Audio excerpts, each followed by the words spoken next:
Zoetic Press presents Alphanumeric, the fiction and poetry podcast featuring pieces selected from the award-winning NonBinary Review. Today, The Maestro by P.L. Watts. The Maestro wishes he was home with a bourbon and a good book, to be honest. He's never been one for pageantry, but the party is to honor him and the other retiring faculty members, of course, but mostly him. Still, he spent nearly 50 years of his life here, so when they call for a song, he dutifully sets his champagne aside and sits down at the piano. He closes his eyes as he plays the little fugue he composed while puttering in his garden last week. He always did mean to spend more time on his own compositions, but between auditions, lessons, course planning, performances, etc., there's never been time. Maybe now he'll finally be able to create something worthwhile. The ending comes off as more of a question than he'd planned. That irritates him. Obsequious. He hates that word. He rereads the definition every now and again to build character. Is he still hoping for a pat on the head? He looks up to see if anyone noticed, but no one is really paying attention. He relaxes. They don't want to be here any more than he does. All, of course, except Chaz. Chaz Susie. Chaz E., though he's never found out what the E stands for, Susie. He feels a pang like heartburn when he looks at the young man. What is it? What is it about Chaz Susie? An entire career's worth of ambition and disappointments crash in on him without warning. He has definitely drunk a little too much. He meets the young man's eyes, tilts his head, starts a rondo, sotto voce, a dare. Chaz Susie is not one to resist. Chaz dashes over like a colt. He takes the upper register, takes it forcefully, wresting control of the piece from the maestro without even meaning to. Then he's away, galloping up the scale in a dizzying improvisation of point and counterpoint that takes the maestro's breath away. And all from joy and genius and pure virile energy. None of it calculated. That's what makes him so hard to resist. They are watching now. Glasses leave lips. Conversations extinguish themselves all over the room.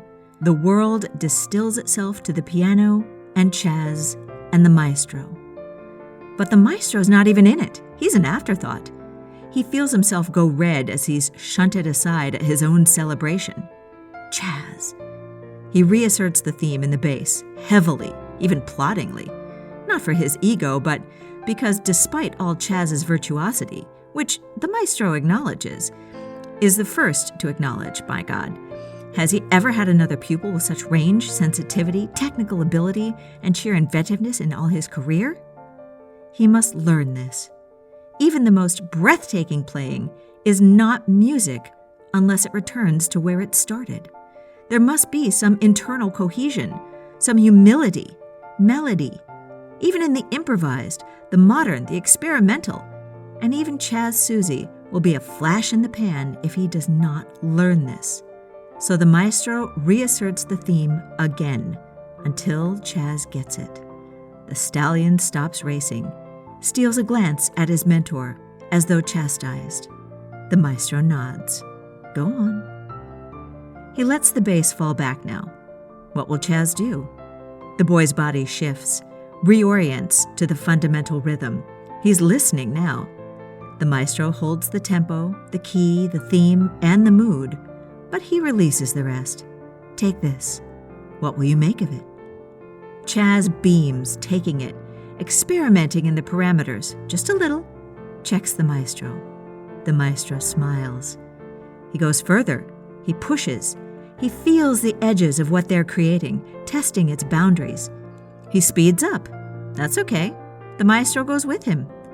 For a moment, they balance together on a knife's edge. They dance. But the boy is holding too much in, is not designed for holding in.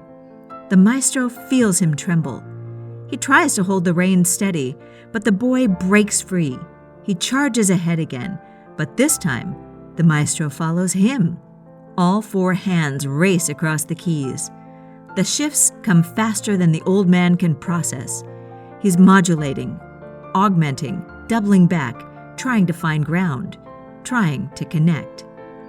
The boy brings in a theme from Rachmaninoff. It almost makes the maestro cry, from their very first lesson together 4 years ago, when he had no idea what Chaz would become. Now it's so changed that he hardly recognizes it. How did Chaz even think to connect it here? And yet, it works. It works. The old man laughs. He's about to have a heart attack. He's never played so far or so fast. He's never thought so quickly.